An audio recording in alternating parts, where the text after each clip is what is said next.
Bonjour à toutes et à tous et bienvenue à la nouvelle édition de la Baby Week, le festival virtuel de la MUT autour de la parentalité et des naissances respectées. Nous sommes en direct du groupe hospitalier mutualiste de Grenoble et je suis Alexandra, sage-femme coordinatrice de cette maternité. Vous pouvez dès à présent voir ou revoir les conférences qui ont été diffusées cette semaine en replay sur notre page Facebook et bientôt sur notre chaîne YouTube. À l'occasion du festival, vous pouvez toujours tenter de remporter un week-end dans une résidence Poppins de votre choix. Et pour participer, il suffit de vous rendre sur le site avec.fr et de vous inscrire au tirage au sort. Pour cette cinquième et dernière journée de l'édition 2023, nous accueillons le docteur Frédéric Bernodéou, pédiatre à la maternité du GHM et à l'hôpital Couple-Enfants de la Tronche, ainsi que Marie Cellier, auxiliaire de puériculture, de choc et de charme sur la maternité du GHM. Toutes les deux vont nous murmurer à l'oreille de la poésie. Très belle écoute à vous toutes et tous. Et si vous le souhaitez, vous pouvez poser des questions dans le chat et nous y répondrons à la fin de l'atelier. Merci beaucoup. À vous les filles. Bonjour à tous. Bonjour. On est ravis de partager ce petit moment avec vous. En fait, cette idée d'atelier est partie d'une idée de Fred, à qui j'ai prêté un petit livre de poésie qui s'appelle Poèmes à murmurer à l'oreille des bébés. On a eu toutes les deux un sacré coup de cœur pour ce livre. On mettra toutes les références à la fin en ligne. Et on s'est dit que voilà, c'était une belle idée de venir proposer à ces bébés de la poésie.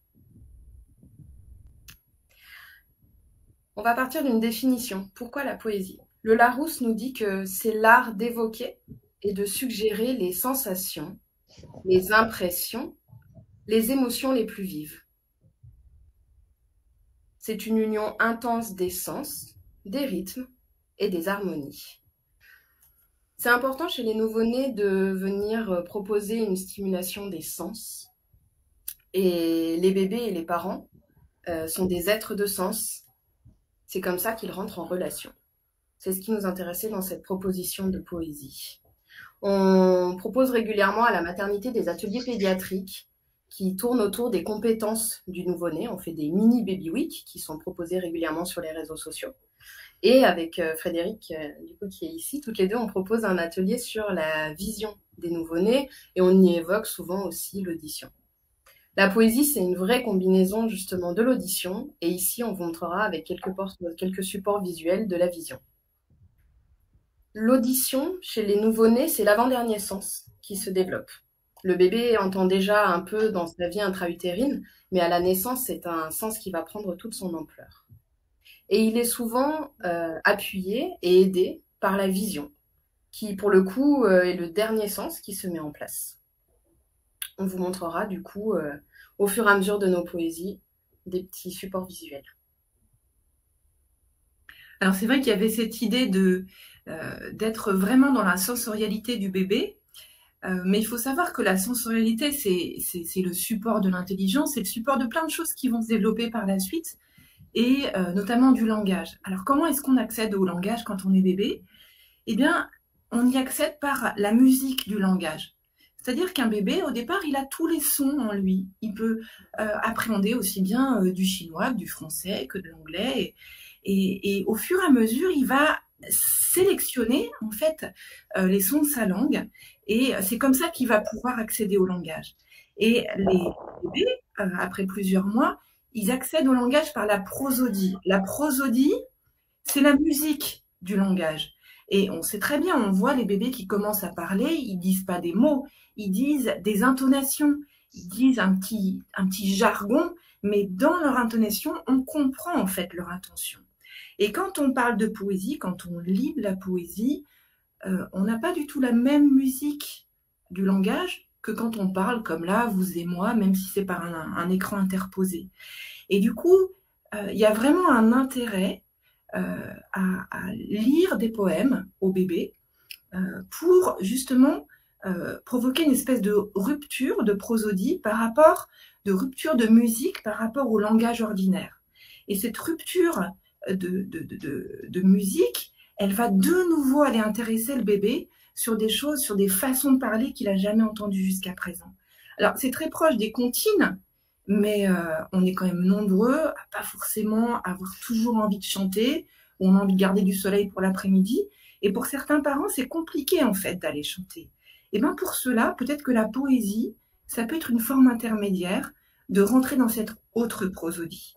Alors dans la première partie de cette lecture poétique, avec Marie, on s'est attaché à trouver des poèmes qui présentent justement des prosodies très particulières, des rythmes avec lesquels on peut jouer, qu'on peut lire différemment. Et donc, on va partir pour une première partie de poésie par rapport à ce thème de musique du langage. Alors, on vous a préparé un petit diaporama parce qu'on pense que de voir nos bobines, c'est pas forcément ce qu'il y a de plus intéressant. Et puis, on va essayer de le lancer pour voir si ça fonctionne. Hop.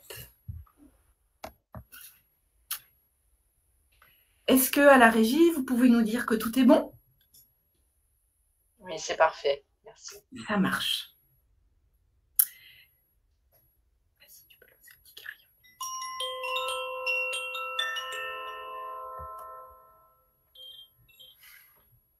Tu es toi, Je suis moi. tu es toi, Je suis moi.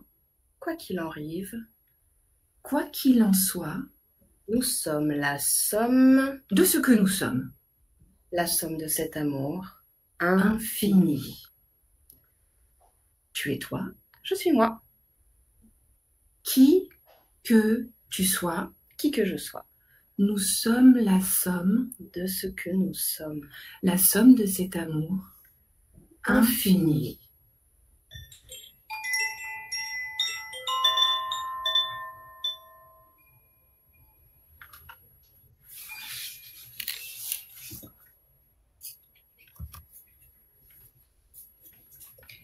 Respirer ensemble. Écoute ma respiration. Sens ma poitrine se soulever, puis redescendre. Écoute ma respiration. Sens mon ventre se soulever, puis redescendre. J'écoute ta respiration.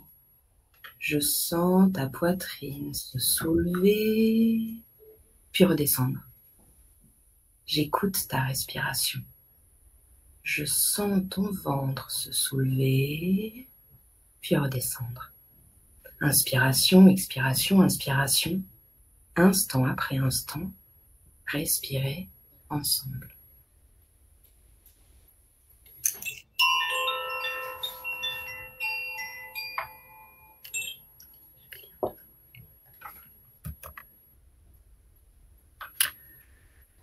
La mouche dérape. Bam! Elle se rattrape à une toile d'araignée, l'idiote. La mouche dérape. Bzzz, boum! Elle se rattrape à une toile d'araignée. Oh, l'idiote.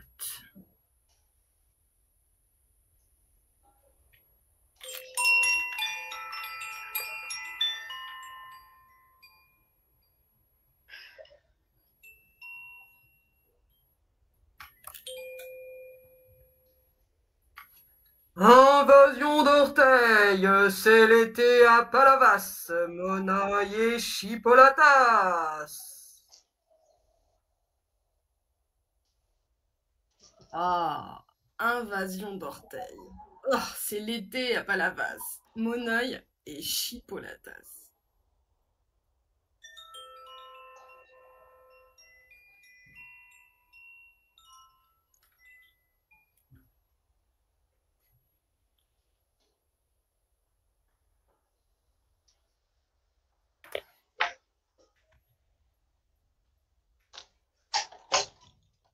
Ton immensité. Toi, tes tout petits pieds, tes toutes petites jambes, ton tout petit bassin, tes toutes petites fesses. Toi, ton tout petit ventre, ton tout petit dos, ton tout petit thorax, tes tout petits bras, tes toutes petites mains.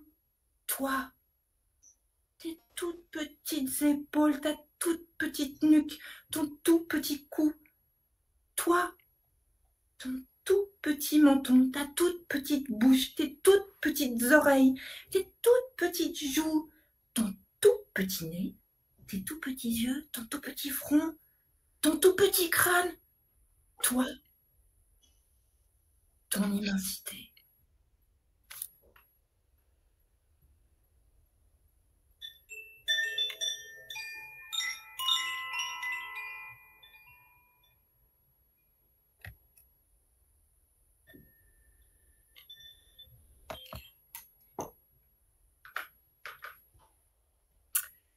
Voilà, on a fait une première partie.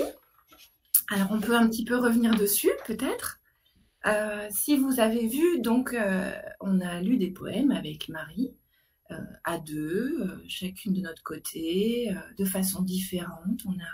On les a revisités, relus, relus. Et ce que vous avez vu sur le diaporama, c'est les illustrations des livres. Alors, Marie, elle vous a déjà montré le premier livre, qui est un format, un très très bel objet, hein, qui est édité aux éditions Les Vents Terniers, et avec des très jolies couleurs et des dessins très très simples. Et pour moi, c'est vraiment un bel objet, mais qui va être difficilement manipulable pour un bébé, par exemple. Et puis, vous avez vu, il y avait 2 haïkus qui sont tirés de livres, j'arrive, qui sont beaucoup plus grand format. On peut se cacher derrière. C'est une couverture cartonnée, donc plastifiée. Donc, on pourrait même le mettre dans la bouche. Et donc, c'est vraiment fait pour les bébés. Et dans ces livres, les illustrations sont très contrastées. Elles sont grosses, donc on peut vraiment voyager dans la page. Et pour nous, ça c'est vraiment adapté à la vision d'un bébé de la naissance, dès la naissance, hein, parce que à la naissance, les bébés ils vont être très attirés par les contrastes, ils n'ont pas forcément cette vision des couleurs.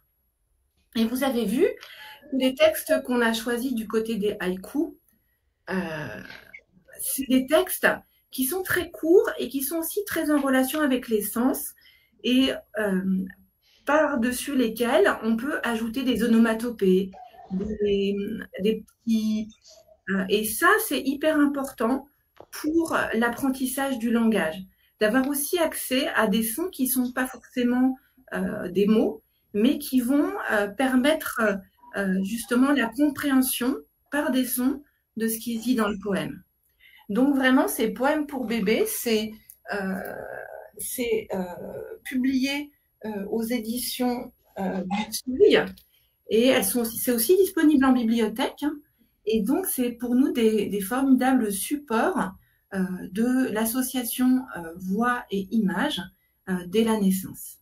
L'intérêt des onomatopées aussi, ça va être que le visage se transforme sur les onomatopées et les bébés vont apprendre le langage par une imitation auditive, mais aussi par une imitation visuelle. Il y a un langage qui se retrouve à travers le monde entier. C'est que quand on parle à un bébé, on ouvre grand la bouche et on accentue ses consonnes, ses voyelles. Mais mon petit chat, mais comment tu vas? Et tous ces mouvements de bouche, tous ces mouvements de visage vont s'imprimer en fait pour le bébé, et c'est une imitation qui va se mettre en place. Donc l'intérêt des poèmes, l'intérêt des haïkus qui sont très courts, c'est qu'on peut vraiment accentuer les sons et transformer son visage. Ça s'appelle les neurones miroirs, hein, cette capacité qu'on a à apprendre en regardant quelqu'un nous parler. Si vous êtes parent et que vous nous écoutez, ce que vous pouvez faire aussi quand vous lisez des poèmes à votre bébé, c'est aller attirer l'attention de l'enfant, effectivement, soit par un changement de votre voix, mais aussi en allant avec votre main, par exemple. Alors, je reprends, je pense que dedans, il y a quoi? Il y a l'araignée. Et bien, vous voyez, en allant guider le regard du bébé, la mouche dérape, bzz, elle se rattrape, disons qu'en allant faire des petits gestes, en fait, à l'endroit, en allant guider le regard du bébé, vous allez l'accrocher pour qu'il puisse effectivement aussi suivre en visuel ce que vous êtes en train de raconter. Et souvent, ce qui se passe, c'est que quand l'enfant devient plus grand, il va commencer à raconter de l'histoire avec la façon dont vous l'avez raconté. Et il va pas commencer par la raconter avec des mots, mais il va faire le zip, il va faire le tuguduguduk, et c'est comme ça, en fait, que l'histoire va s'inscrire en lui. Et ensuite, après, effectivement, les mots vont pouvoir se mettre sur cette espèce de gesticulation de musique du corps et de musique du langage. Et souvent, les bébés, enfin les enfants un petit peu plus grands, vont commencer par la fin du mot, par répéter la fin du mot. C'est-à-dire que au lieu de dire des rap, ils vont peut-être dire du juste rap, parce que c'est aussi comme ça que ça s'inscrit, que le langage s'inscrit en eux.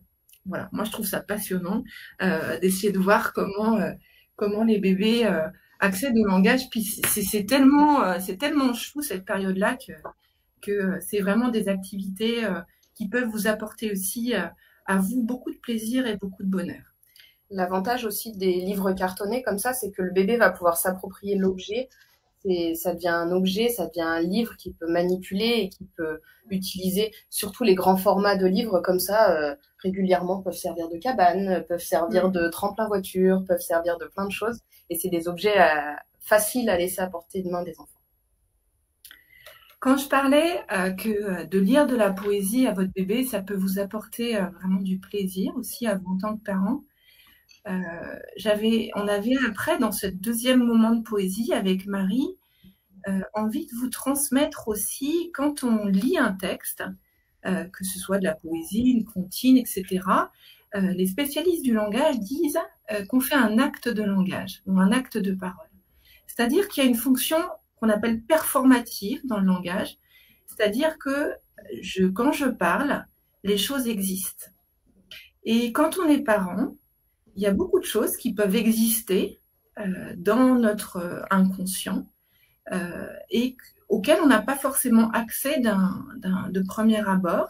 Ça peut être des choses joyeuses, ça peut être aussi des choses plus difficiles, mais d'utiliser de la poésie qui là, du coup, n'est pas forcément directement dirigée pour votre bébé, mais pour vous en tant que parent, ça peut vous aider aussi dans vos moments de parentalité, dans ce moment en fait de la parentalité qui est un moment assez crucial dans la vie, de pouvoir avoir accès à ça. Si j'explique un petit peu plus, par exemple, on peut en tant que parent se sentir très très angoissé, par exemple à l'idée, voilà, maintenant on est responsable de ce bébé qui vient d'arriver, et peut-être que dans notre histoire familiale, peut-être aussi dans notre histoire personnelle, c'est quelque chose de compliqué pour nous d'être responsable de quelqu'un d'autre. Et du coup, ça peut engendrer en nous une certaine angoisse, quelque chose d'assez diffus. Et ça, avant de pouvoir l'exprimer en mots, c'est présent comme une sensation, comme une émotion. Et de lire en fait de la poésie, des poèmes qui, de façon, je vais pas dire détournée, mais de façon imagée, vont parler de ça, ça peut vraiment vous aider à prendre conscience de ce qui se passe à l'intérieur de vous, d'arriver à l'exprimer dans une forme peut-être effectivement plus douce, plus atténuée, moins accessible directement à votre esprit, mais quand même présente. Et en ce sens-là, ça peut vraiment vous aider aussi à traverser avec plus de sérénité, plus de bonheur, ces moments de parentalité. On dit que la poésie produit un effet à la fois chez la personne qui l'a dit, mais aussi chez la personne qui l'écoute et la reçoit. Donc dans cette deuxième partie, on vous propose des poèmes avec peut-être un message un peu plus fort. On est moins sur la prosodie, comme tout à l'heure. On est moins sur le rythme, mais plus sur ce que ces poèmes nous ont évoqué à nous, l'une et l'autre, maman. Et du coup, on vous invite de nouveau à une petite session d'écoute et on va relancer le diaporama. Et du coup, vas-y.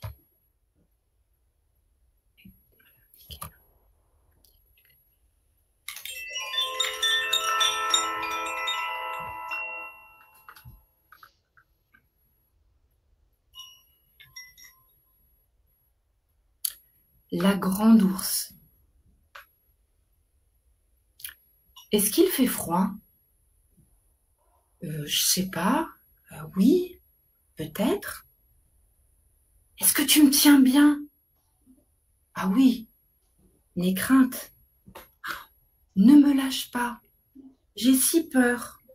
Mais crois-tu que je veuille te lâcher?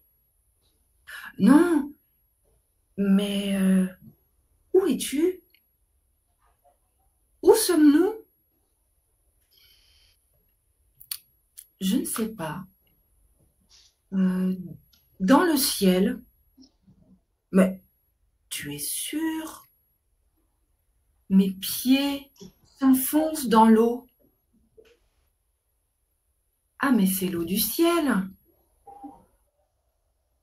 Mais j'entends des voix, des cris. Des voix? Ah, moi aussi j'ai peur. Regarde à gauche. De la couleur. Ah, tiens-moi bien.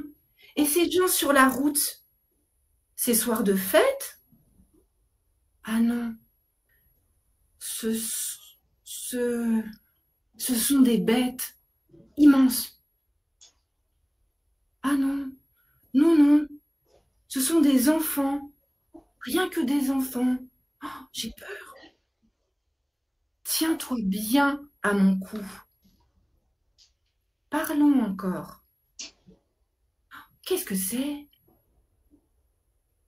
C'est le feu? Ah, je ne sais pas. La même chose que les étoiles, peut-être. Oh, je me demande pourquoi le ciel est si proche la nuit? Je me demande pourquoi le ciel est si proche la nuit? Ouais, pourquoi? Moi, je demande plus rien. Je ne me demande plus rien. Je regarde. Non, même pas. Entrons dans cette salle. Mais c'est de l'eau. Alors on va patauger. On va pousser des cris. On comprendra tout. Toi? Bonjour. Moi, je vais de l'avant. Je ne me retournerai pas. Ah, ne me laisse pas. Les étoiles brillent. Le ciel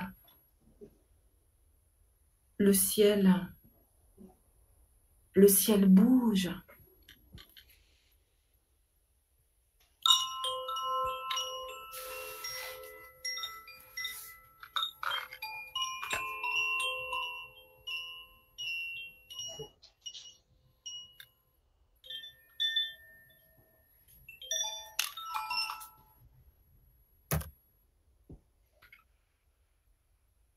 De ma peau à ta peau.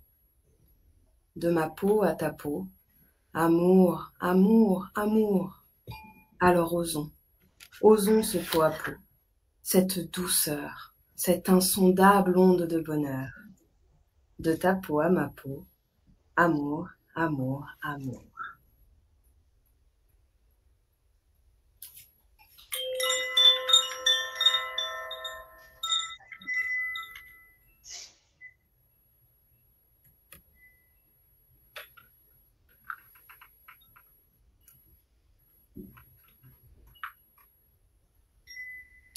Tu ouvres les yeux.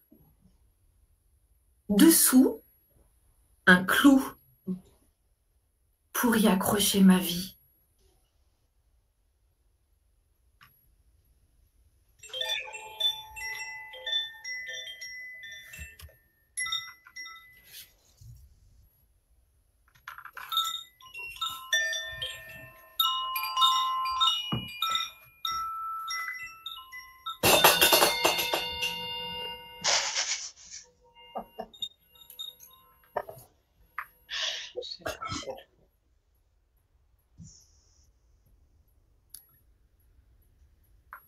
Je suis Gong.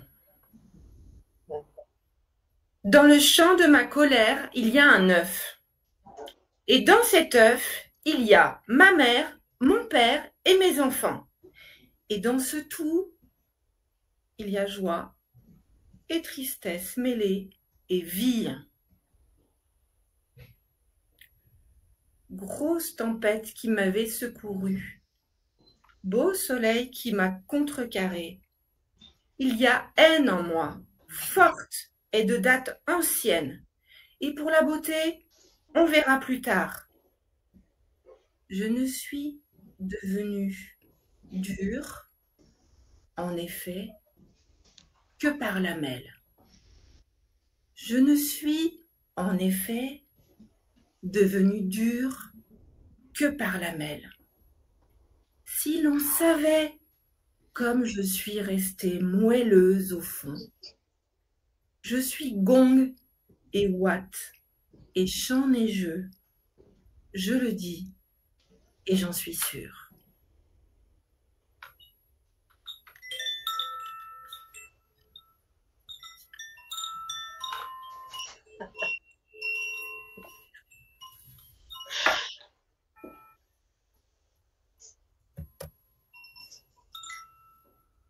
La promesse. Je t'aimerai toujours. Toujours et bien plus encore. Avec mes faiblesses, avec mes fragilités, avec mes petitesses, avec mes fatigues, avec mes détresses. Je t'aimerai toujours. Toujours et bien plus encore.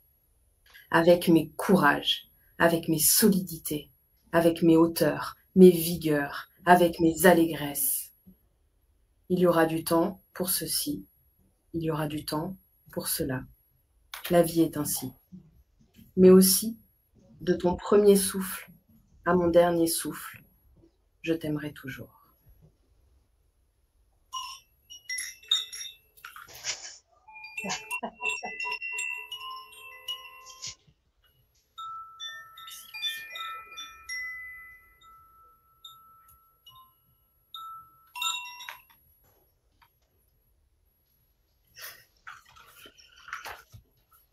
Ben voilà, c'était un deuxième petit temps de poésie. Vous avez vu, vous avez peut-être entendu, c'est des choses très différentes qu'on vous a proposées dans ces deux parties.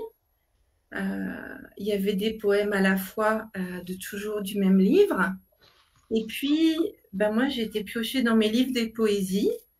Henri Michaud, La nuit remue, qui a écrit Je suis Gong, et Yves Bonnefoy, La Grande Ourse.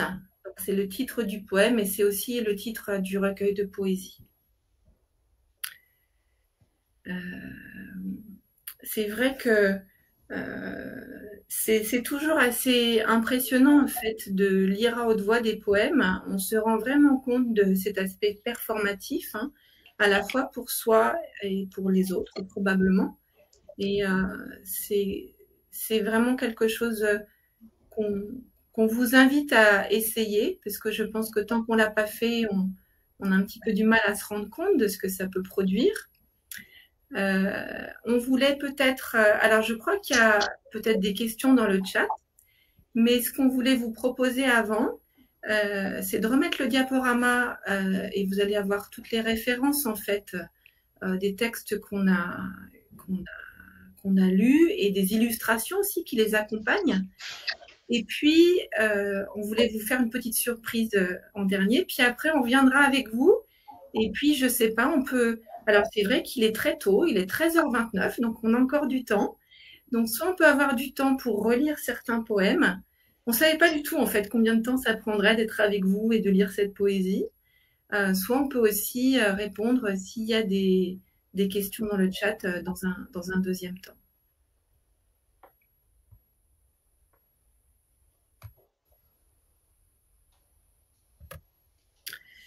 Donc voilà, avec Marie, mercredi, on s'est retrouvés dans un super petit café de Fontaine. Et puis, on a mis sur la table nos bouquins de poésie et d'illustration. Et donc, la plupart des livres et des illustrations viennent du livre Poèmes à murmurer à l'oreille des bébés. Il y a les albums grand format dont on vous a déjà parlé, qui sont les haïkus pour bébés. Vous savez que les haïkus, le principe aussi, c'est qu'ils sont déclinés par saison. Il y a des haïkus de printemps, des haïkus d'été. Donc là, essentiellement, pour nous, c'était printemps-été. C'est la collection printemps-été qu'on vous a proposée. La Grande Ourse, donc Yves Bonnefoy. Haïku vite fait, c'est un haïku que j'ai composé pour mes filles. Et Je suis Gong, Henri Michaud. Pour les poèmes qui n'avaient pas d'illustration, c'est servi des illustrations de Marion Fayolle, de son très beau livre qui s'appelle Les Petits, où pour nous c'est de la poésie visuelle à l'état pur, sur les illustrations de Chris Houghton, qui est un auteur, un illustrateur enfant que moi qu'on affectionne particulièrement. Et puis Marie Poirier, c'est l'illustratrice du livre Poème à murmurer à l'oreille des bébés. Voilà. La surprise, c'est que quand on a préparé cette journée, cette intervention, on s'est rendu compte que sur Grenoble, actuellement, il y avait en cours un festival de poésie qui est organisé par l'Office des transports poétiques et qui s'intitule « La poésie est une oreille ». Et voilà la fiche de ce festival. On a pu rencontrer donc la personne des offices de transport poétique qui l'organise, Katia, et on vous invite si cette session vous a plu, ou même si elle vous a déplu, vous pouvez effectivement, il y a encore des choses qui sont en cours, des ateliers, des rencontres, des lectures, des expositions. Il y a eu des choses pour enfants. Il y a encore au Jardin de Ville, à la bibliothèque du Jardin de Ville, alors c'est une bibliothèque qui est super bien achalandée en termes de livres pour enfants et de livres pour bébés. Et donc, il y a une exposition qui s'appelle « Mes idées folles ». Et c'est une exposition des éditions Le Port à Jauny. Le Port à Jauny, c'est la maison d'édition qui a été invitée pour ce festival de poésie. C'est une maison d'édition qui se trouve à Marseille et qui travaille beaucoup sur des éditions bilingues, arabe et français. Et ça, c'est toujours aussi très intéressant pour les gens qui nous écoutent et qui qui accueillent leur bébé avec un bilinguisme avec 2 langues. C'est aussi intéressant d'avoir aussi de la poésie dans d'autres langues que le français. Donc, n'hésitez pas à aller voir cette exposition et vous connecter sur le site de La Poésie est une oreille pour voir les prochaines rencontres qu'il propose. On vous a proposé quelques livres, mais les bibliothèques, et surtout à Grenoble, on a beaucoup de chance d'avoir un grand nombre de bibliothèques. Les bibliothécaires sont toujours ravis qu'on vienne les rencontrer. Et moi, j'ai découvert un panel de poésie pour bébés qui est extraordinaire. Elles sont toujours très à l'écoute. Et il y a même régulièrement dans les bibliothèques de Grenoble, de Fontaine et de l'agglomération, des lectures pour les bébés, pour les petits, pour tous les âges. N'hésitez pas à regarder sur les sites internet des bibliothèques. Est-ce qu'il y a des questions dans le chat? Non, aucune question. Alors, moi, ce que j'aimerais dire, merci beaucoup pour cette intervention. Vous avez improvisé avec les instruments de musique que je vous ai laissés dans le bureau. L'impro était magnifique. Grande surprise avec le gong. Les joueuses de koshi et de gong. Je pense que la poésie, même celle de l'adulte, peut être lue à des enfants. En fait, c'est vraiment la musique des mots qui fait du bien à nos oreilles. Et il y a des livres de poésie qui peuvent être lus justement entre personnes adultes, dans son couple. Toujours en avoir un peut-être à côté de son lit pour celles et ceux qui aiment la poésie. Moi, j'ai découvert Cécile Coulon. Je vous invite à la lire. C'est magnifique. Voilà, mais c'est vrai que ça fait du bien. Les mots font du bien. Lâchez de temps en temps vos réseaux sociaux, les comptes Instagram et reprenez des livres avec les enfants. Ça fait du bien à tout le monde. Peut-être si vous voulez compléter, vous avez d'autres choses à nous soumettre. Red? Une idée. Non, je pense que ce qui est hyper intéressant, en fait, là, on vous a proposé pour adultes des poésies assez longues Et peut-être moi, ce que je voulais dire, c'est que dans une poésie, souvent, il y a une phrase ou peut-être un ensemble de 2, 3 phrases qui marquent. Et parfois, ces phrases-là, c'est important enfin, c'est une proposition, hein, mais ça peut être vraiment intéressant de les garder un peu comme des mantras. Parce que quand on devient parent, ou quand on donne la vie aussi, quand on accouche, ou même pendant la grossesse, il peut y avoir des moments où se raccrocher au pouvoir des mots est très important, mais on va se raccrocher à des séquences très très courtes qu'on va pouvoir répéter. Et je trouve que d'avoir en stock dans sa besace de futurs parents, de parents, quelques mots de réconfort, ça peut être vraiment intéressant parce que de les répéter, ça peut permettre de sortir finalement. On sait que les émotions, ça dure vraiment pas longtemps, hein. Souvent, au bout d'1 minute, déjà l'émotion s'estompe, et puis au bout de 3 minutes, souvent elle est derrière. C'est un peu comme les contractions pendant le travail. Et de pouvoir sortir de sa besace intime, ou même que le partenaire puisse avoir ça, sortir ces mots qui réconfortent, et ben ça permet de traverser peut-être ces quelques secondes, minutes dont on a besoin pour retrouver un état de conscience un peu moins drivé par les émotions, mais peut-être un peu plus attentive, que ce soit pendant son accouchement, ou que ce soit après dans la parentalité, dans des moments de crise avec son bébé, hein. Ça arrive que le bébé pleure, on ne sait pas pourquoi, on est épuisé, tout le monde est épuisé. Et bien effectivement, de réutiliser juste des petits morceaux de poèmes, juste des petits morceaux de comptines, pour moi, c'est vraiment un outil utile.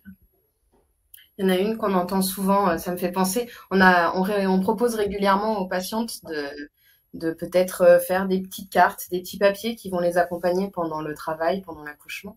Et il y en a une qui est assez récurrente, c'est « Chaque vague me rapproche de mon bébé ». Et voilà, elle est tout à fait imagée, et c'est ça, c'est un petit mantra, c'est un petit soutien. Et il y a pas mal de ressources qu'on peut trouver sur Internet justement pour accompagner sa parentalité, et voilà, des petites phrases qui nous font du bien à nous. Mais c'est très personnel et c'est des choses qui se recherchent. C'est vrai que l'idée de savoir les dire à haute voix, pas seulement les avoir dans sa tête, ça force aussi le fait que la respiration puisse suivre en fait ce qui est dit. Et on sait que quand on est un peu bloqué sur une émotion ou sur une sensation douloureuse, etc., d'être accessible en fait à la respiration, c'est vraiment quelque chose qui peut aider.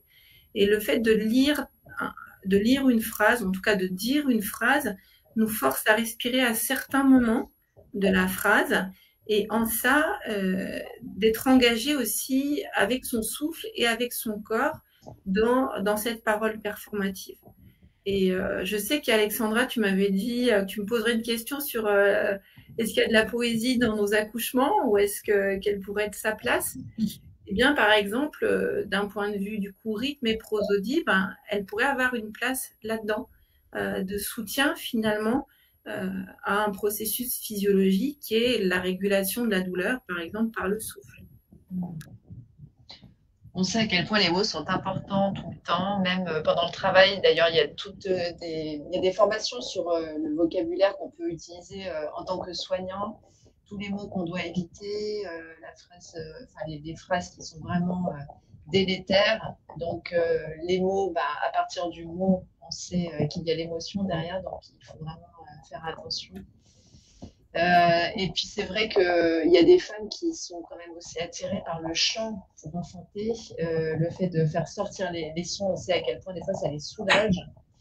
Et il y a maintenant de nombreuses personnes qui disent que la bouche est vraiment en lien avec l'ouverture du col. Karine, la sage-femme, disait que quand une femme, elle était avec, par exemple, un col qui se dilatait doucement, ou même à 8 cm pour le faire lâcher, c'était bien de pouvoir faire des mouvements avec sa bouche, de détendre la bouche pour que le col en bas puisse se détendre aussi, et accélérer l'accouchement. Donc finalement, tout est en lien, le cerveau, la bouche, le col, l'accouchement, tout est une question d'équilibre, voilà, et d'endorphines libérées. Donc entourez-vous de mots doux, de musique douce. Effectivement, préparez vos phrases qui vous font du bien ou vos musiques qui vous apaisent pour l'accouchement. Et puis entourez-vous aussi de gens qui vous apportent aussi de la douceur à travers les mots au quotidien. C'est important. Puis vous, surtout aussi, essayez d'utiliser des mots doux. Pas facile tous les jours avec nos enfants, avec nos proches. Important d'arroser avec de la douceur. Chez nous, Merci en tout cas. Chez nous, dans le service, on dit souvent que nos reines-mères sont l'endorphine et l'ocytocine. Et voilà, si la poésie peut être source d'ocytocine et d'endorphine, on est preneur. On a un dernier petit poème. Mais avant, je voulais juste redire quelque chose, revenir un petit peu à cette première partie concernant les bébés et les enfants. Parce que, voilà, on a parlé de l'importance de la poésie pour soi en tant que parent. Mais vraiment, moi, je suis persuadée de cette... que les bébés n'ont pas besoin de jeux compliqués, d'objets compliqués. Ils n'ont pas besoin non plus qu'on s'adresse à eux avec des choses compliquées, qu'on apprenne dans des écoles spécialisées comment il faut parler aux bébés, etc. Mais dans le texte que je vous ai lu sur Ton immensité, qui est un texte un peu de rap finalement, hein, toi, tes tout petits pieds, tes toutes petites jambes, tes tout petits... je trouve que c'est aussi un texte dans lequel on peut associer les sens, le sens tactile du bébé, hein, qui est le premier sens à apparaître pendant la vie fœtale, et qui est probablement le sens par lequel la conscience de soi arrive au bébé. On sait que la conscience de soi visuelle est assez tardive, elle est vers 2 ans, mais on pense que la conscience tactile est beaucoup plus précoce, et probablement dès la naissance, qui est probablement aussi le support, qui explique les effets bénéfiques du pot à pot, notamment sur l'attachement. Et dans ce poème, Ton immensité, je le rapproche aussi de certaines comptines, qui est par exemple, on fait grand front, petit front, nez pointu, bouche d'argent, menton fleuri, guili-guili. C'est-à-dire que de façon tactile, on va associer les noms, les pieds, les jambes, etc., avec le mot, et on va créer une enveloppe tactile aussi du poème qu'on va proposer. Et ça, voilà, pour des gens qui n'ont pas forcément envie d'être très derrière un bouquin, qui n'ont pas forcément cette culture-là, eh bien, effectivement, d'utiliser ces comptines qui vont même plus du tout être chantées, mais qui vont être dites, associées à du toucher. Et c'est pas un toucher pour lequel il va falloir qu'on apprenne le massage ou le bain thérapeutique ou j'en sais trop rien. Non, c'est vraiment des choses très très simples. Pour moi, ça aide le bébé aussi à rentrer dans la conscience de son propre corps et à développer aussi quelque chose de rassurant et de constructif autour de son corps. Donc vraiment, je vous invite aussi à... Vous pouvez tout à fait, c'est pas une histoire de signer sur le bébé le poème, mais vraiment d'être inventif, d'être créatif pour dire le poème aussi avec votre toucher, avec vos mains, etc. Voilà, ça c'était un truc que j'avais envie de rajouter par rapport au bébé. Bon, on arrive à 44, on arrive bien à tenir le temps, non? Pas mal l'intro. Est-ce qu'on vous lit notre dernier poème en best-of? Oui. Pour finir. Allez, avec plaisir, on vous écoute. Je peux refaire du carillon?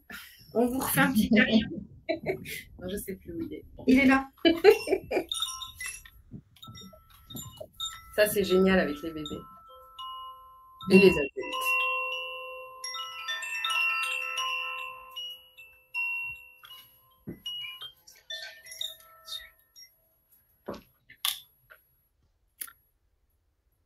De l'or. Le passé est parfois difficile. L'avenir est souvent incertain. Et alors? Ce moment, toi et moi, ta petite main dans ma grande main, ce moment, c'est de l'or. Le passé est quelquefois fragile. L'avenir est souvent versatile. Et alors? Ce moment, toi et moi, ton petit corps contre mon grand corps. Ce moment, c'est de l'or.